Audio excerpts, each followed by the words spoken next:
I'm talking today to Professor Rob Moodie, who is Professor of Public Health at the University of Melbourne and at the University of Malawi, and also to Jane Martin, who's the Executive Manager of the Obesity Policy Coalition. Thanks for your time today. Pleasure.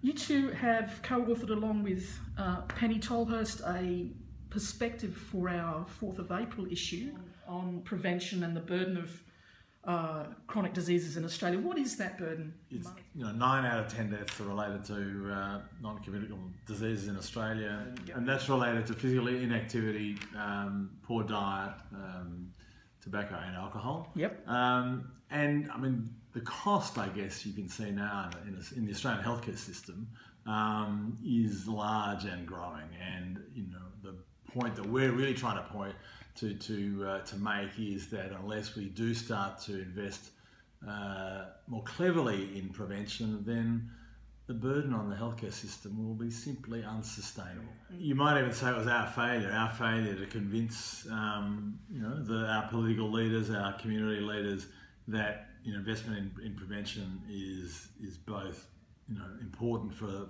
health outcomes, but important for the public purse as well. Yeah. And it seems that over the years, I mean, that interest in prevention, or the push for prevention, has declined, and to me that's enormously disappointing. But it's a lack of interest by government in the policy space, as well as the political will. And we understand why the political will is lacking, because you need a lot of political capital, you need a lot of courage, because you're taking on often big industries in addressing these issues. And government has done a very good job taking on the tobacco industry, but we need to learn by doing, as Rob says, and do a lot more. But the evidence is not as clear. Governments don't feel as comfortable, but many of the actions of the Preventive Health Task Force and the strategy that was developed, and it was very good, have not been enacted, have not been followed. And that's the failure of governments not to act on these evidence-based policies, a staged, phased approach, learn by doing and move. And we've just seen inaction and governments sitting on their hands while not even increasing prevention. And some of these policies that could be enacted are quite cheap. Yeah. They're not expensive to put into place, but those policies have not occurred. A large number of the most important ones, by the way, that have yet to be enacted. I mean, they're the ones around the real need to diminish the huge saturation advertising to young kids, either around junk food, junk drinks, or alcohol. So much so that that's what our kids grow up with. That's what the average Australian kid is growing up with: saturation advertising around junk food and junk drinks, let alone alcohol. I mean, sport, the kings of Australian sport, and they're mainly kings, not queens, are ambassadors of junk food, junk drinks, and alcohol. I mean, it's such, but they're not of tobacco. I mean, as Jane said, we know what to do in this area, and we know that you cannot rely on an industry to self-regulate itself. Their job is to make money, and I completely agree with that. But the point is, they can't just make money by actually destroying Australians' health. Our job as health professionals is to continually point this out, not only to, in a sense, to government, but also to my own profession, to the medical profession. Not only do we in fact need clinicians who are really starting to point these things out. The diabetologists, they won't be able to manage the number of people with diabetes in Australia. They have to be able to, in a sense, push pressure back upstream, if you like. These are the sorts of things that aren't necessarily easy to do. They take some political courage, they take some community courage, but they're absolutely doable. We've done them in our other areas where we're calling upon, in a sense, our society to do that with areas around, with healthy eating and with harm from alcohol as well.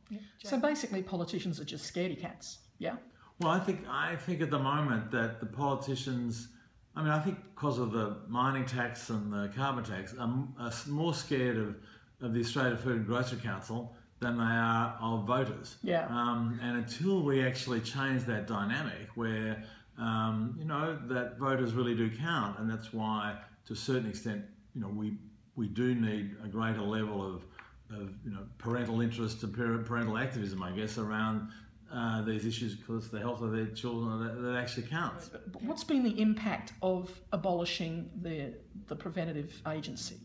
Well, I mean, one of the issues is that you take away a sort of central capacity. Yeah. The job of the Preventive Health Agency was really to drive policy change and evidence around this, and bring the nation together on these issues. We know we are actually a nation, not just states, and we know a lot of work is being done at the states. At the same time, $400 million was taken out of states' budgets for prevention, and that has had an enormous impact on the workforce in virtually every state. Fortunately, some states like Victoria have said, okay, we'll try and continue this, but it's really tough. It's like I think we need some strategies and policies. We don't have an obesity strategy. I mean, it's a huge problem. No one can deny that. It's growing. We can see we're having no impact.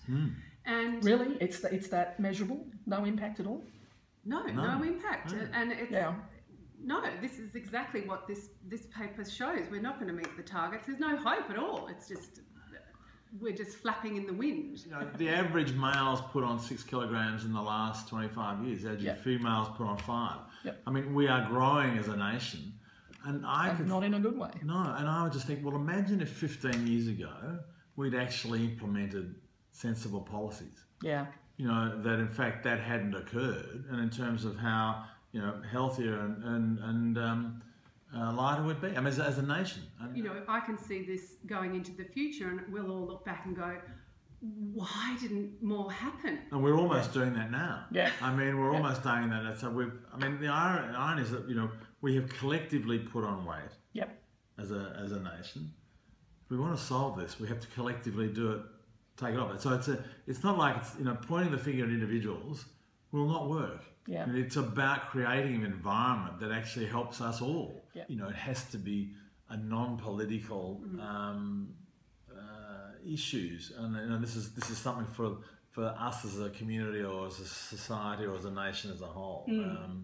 And that's what we're looking for, is in a sense all sides of politics to take these issues on. We realise they aren't easy. Yeah. We realise that the industries will fight them because that's what they do. Yeah. And we understand that's the sort of natural order of things, but it doesn't mean that that we have to capitulate. So those kinds of partnerships, they share the load, but politically, the politicians know that they're going to have a large number of groups who are organised who will support if they do come out and push a policy or take a stand. And I think that's really critical to getting change, is for the politicians to understand who's going to back them. Yep. And they need to know that there's broad, not just community support, but of those leaders like the medical community and the colleges, that they're going to back it as well. And the leadership of the medical profession, I think, and the nursing profession is really needed. Yep. Thank you all for your time. Thank you. Thank you.